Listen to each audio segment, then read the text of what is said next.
Namaskar. We are going to deal about the topic on silk finishing. Before we could get into the topic, we will just see from where the silk is obtained and how it is manufactured. Silk is a natural protein fiber produced by certain caterpillars in order to encase themselves in the form of cocoons. The making of silk is different from that of other natural fibers. There are many steps involved in silk manufacturing. Manufacturing of silk yarns. The silk reel is formed into silk yarn or silk thread through a process called throwing. It corresponds to the spinning process of other natural fibers. The raw silk skeins are sorted according to their color, size, length and quantity and washed it in warm water with soap and oil for softening the cetizen. After drying the skeins, they are placed on reels from where the silk is wound on bobbins. During winding, the silk strands are given desired amount of twist. The strands may be double and then given twist in similar or opposite directions. To get equal diameter throughout the length, the yarn is run through rollers. Many kinds of silk yarns are manufactured by giving different amount of twists. Still, remaining cetizen is removed from silk yarn by process of degumming, in which the yarn is washed with soap and water for bringing out its natural shine and soft feel. We will see the kinds of silk yarns. There are several types, of which the prominent ones are thrown singles. 3 to 8 silk filaments are twisted together in only one direction to make singles. The second type is tram. A single twist is given to 2 to 4 untwisted singles. Trams are used exclusively as filling yarns. Crepe. Individual raw silk filaments are twisted together in one each direction and the other in the opposite direction. They are then twisted around each other in each direction. Organzyne. 2 or more singles having twist in Z direction are combined by twisting them around each other in the opposite S direction. Organzyne is mainly used for warp yarns. Silk has set the standard in luxury fabrics for several millennia. Silk is highly valued because it possesses many excellent properties. Not only does it look lustrous and feel luxurious, but it is also lightweight, resilient and extremely strong. The strongest natural fiber is known to man. One filament of silk is stronger than the comparable filament of steel. Although fabric manufacturers have created less costly alternatives to silk such as nylon and polyester, silk is still in a class by itself. The origin of silk dates back to ancient China. Legend has it that the Chinese princess was sipping tea in her garden when a cocoon fell into her cup and the hot tea loosened the long strand of the silk. Ancient literature, however, attributes the popularization of the silk to the Chinese empress Shi Ling to around 2600 BC, called the goddess of the silkworm. Shi Ling apparently raised the silkworms and designed a loom for making silk fabrics. Silk was originally reserved exclusively for the use of the emperor. Gradually, silk came into more general use. Silk indeed rapidly became one of the principal elements of the Chinese economy. Silk was used for musical instruments, finishing lines, bowstrings, bounds of all kinds, and even rag paper, the world's first luxury paper. Eventually, even the common man were able to wear garments of the silk. During the Han Dynasty, silk ceased to be a mere industrial material and began an absolute value in itself. Farmers paid their taxes in grains and silk. Silk began to be used for paying civil servants and rewarding subjects for outstanding services. Values were calculated in lengths of the silk as they had been calculated in pounds of gold. Before long, it was to become a currency used in trade with foreign countries. For more than 2000 years, the Chinese kept the secret of silk altogether to themselves. It was the most jealously guarded secret in history. Indeed, the reigning powers decreed death by torture to anyone who divulged the secret of silkworm. Eventually, the mystery of the silk making process was smuggled into neighboring regions, reaching Japan about AD 300 and India around AD 400. The first country to apply scientific techniques to raising silkworms was Japan, which produces some of the world's finest silk fabrics. Other countries that also produce quality silks are China, Italy, India, Spain and France.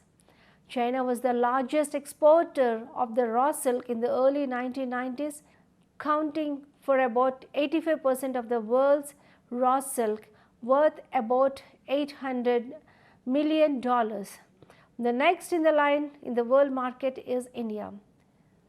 Finishing of the silk fabrics. With the time and patience, the mulberry leaf became a silk gown. Ancient Chinese proverb. Many finishing processes are applied to different silk fabrics in order to improve their appearance, durability and feel. Calendaring and searing is done to enhance luster, singeing is done to make them smooth, and steaming is done for raising pile weaves. Pressing and lustering removes wrinkles from the finished fabric. It is done with heated rollers and then soaking in dilute acid to bring luster. One finish that is unique to silk fabric is weighting. The weight of the silk is lost during the process of degumming. The manufacturer purchases silk by weight, and to make up his losses, he does weighting of the silk fabric with metallic substances such as tannic chloride and sodium phosphate, iron salt, logwood, etc. Weighting is done during the dyeing process. Weighted silk is less compactly woven when compared to the unweighted silk, and lesser silk is used in fabric construction. Apart from lowering the cost of the silk, weighting gives it crispiness, luster and firm feel. After degumming, the silk yarn is creamy white in color. It may be dyed as yarn or after the yarn has been woven into a fabric. After dyeing, the skeins are again dyed, run through an equalizing machine similar to a stretcher, and then rewound into the form in which they are wanted by consumers and the trades such as spools, bobbins, skeins, etc. This completes the process of silk throwing. The silk is now ready for the weaver, the knitter, the lace maker or the embroidery maker. After the raw silk has been reeled into skeins or hanks, the most laborious parts of the silk production are completed. That is, most of the work done on the fiber thereafter is done by the machine process instead of by the hand.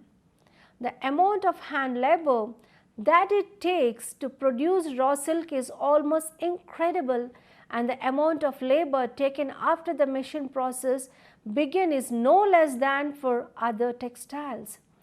It has been said that it takes more human labor to produce a lady's silk dress from the mulberry leaves to the finished product ready for the wear than it takes to produce and to build a locomotive out of a raw oats in the ground.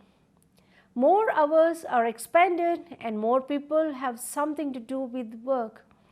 If the laborers employed in the production of the silk were paid as high wages as are commonly paid in the iron and steel industry, the silk dress would cost almost as much as that locomotive. As it is, raw silk production is carried on chiefly in countries where wages are very low. At the present prices of the silk, the most efficient workman doing their very best could not earn more than 15 cents per day at this kind of work. Weighted silk. Silk is sold by weight. Weighting is a textile manufacturing practice peculiar to silk manufacturing and involves the application of metallic salts to add body, luster and physical weight to the silk fabric. The reason for adding metals to silk fabric is to increase the weight of the fabric, and because silk fabric sells by pound, the extra weight increases by selling price of the fabric. Generally, only the finer or more expensive real silks are weighted rather than the less costly spun silk. By means of weighting, the manufacturer can increase the weight of the silk by 3 to 4 times. Weighting is done by immersing the silk in a solution rich in tannin, then transferred to iron or tin baths, then washed. Weighting causes the fabric to lose its strength as soon as the weighting is applied. Heavily weighted silks must be made into garments as soon as it is made. Spots developed in the dyes, salt water, perspiration and tears cause spots to be formed, which seems as if the silk is eaten by acids, and sunlight also attack weighted silk and cause silk to fall to pieces. The silk industry makes a distinction between pure dyed silk and weighted silk. In the pure dyed process, the silk is colored with the dye and may be finished with water soluble substances such as starch, glue, sugar or gelatin, but it is not weighted. If weighting is not executed properly, it can decrease the longevity of the fabric by causing it to lose much of its strength and durability. So, pure dyed silk is considered the superior product. Also, the metallic salt used to weight silk can cause health risks and problems for some people. After dyeing, silk fabric may be finished by additional process such as bleaching, embossing, steaming or stiffening. In case of wild silks, these are gathered principally in Japan, China and India. There are several varieties of wild silk cocoons, each with qualities somewhat different from the rest. The principal variety of Japan is Yamaimi, and the chief varieties of India are the Tessa or Tassar and the Elianthus. Most of these silks are much darker in color than the domesticated silk, the Bombyx mori. Probably because of the differences in the feed, wild silkworms do not always have mulberry leaves to eat. Great numbers feed on oak leaves, and wild silks are used principally in the manufacture of pile fabric such as velvet, plush and imitation sealskin, and in heavy or rough cloths such as ponchis and shantungs. While the silkworms of the wild varieties take care of themselves and therefore do not require the constant labor that must be given to the domesticated silks, the expense of gathering is nevertheless high. The wild cocoons must be hunted, trees must be climbed to gather them, and much time may be consumed in collecting comparatively few. On the whole, however, because of the poorer qualities, wild silks are worthy considerably less than tame silks. As we see the characteristics of the silk, a protein fiber like wool with a smooth hand, is very lustrous and retains its shape well. Silk can take on many different appearances. A raw silk fabric may fool you into thinking that it is cotton or synthetic. The more refined the silk and the smaller the yarn, the more it resembles the look and the feel that we know as silky. Silk is the strongest natural fiber and is very strong in terms of tensile strength, meaning it can withstand a lot of pulling type pressure without breaking. This should not, however, be confused with a wearability or abrasion resistance. Silk will not stand up to the heavy wear that other fibers will. Because of its good absorbency, fabrics made from the silk are comfortable in summer and in winter. Silk creases and wrinkles easily, especially when damp or wet. Some silk clothing manufacturers apply softeners, elastomers and synthetic resins such as epsia, a silicone containing epoxy cross-linking agent, to increase the dry and wet anti-wrinkling and crease resistance performance of the silk garments. With the family of silicone epoxy cross-linking agent, epsia or EPSAPE and EPTA, this crease resistance occurs because chemical cross-linking occurs between the silk fibrine strand and the epoxy groups. Research by Zai-Shen Kai and Yiping Yu in Textile Research Journal 2003 January reported in conventional epoxide finishing of silk, organic solvents have to be used, which may be hazardous to the health of the exposed workers as well as the environment. Chemical treatments are also added to silk to improve antistatic, water and oil repellency, flame retardants, dimensional stability and other wash and wear properties that our easy care culture seems to expect.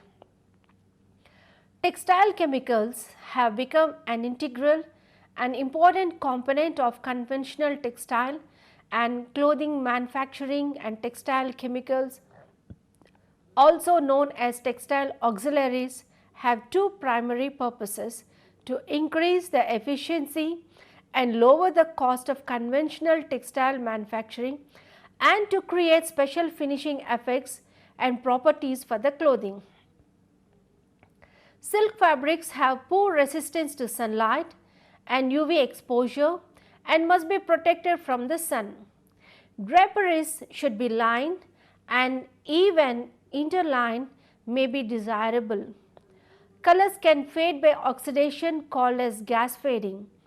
If unaided in storage for a period of time, impurities in the air may cause as much fading as the direct rays of the sun. Avoid storing silk fabrics in a basement or attic near a furnace. Furnaces not only give off fumes but also pull fumes and impurities from the other parts of the home.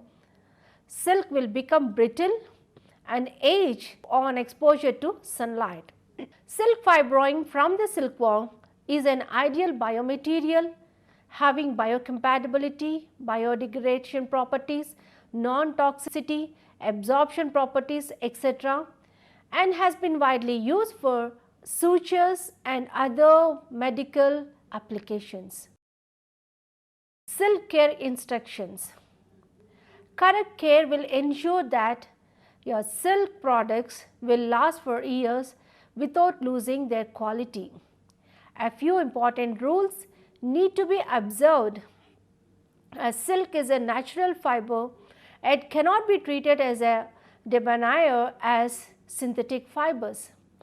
We should pay special attention to the following instructions as: never spray silk with perfume or deodorant, never bleach silk, never expose silk to direct sunlight for long periods of time, don't spray silk with water while ironing, don't treat individual stains with water, always iron the backside only, never wring dry.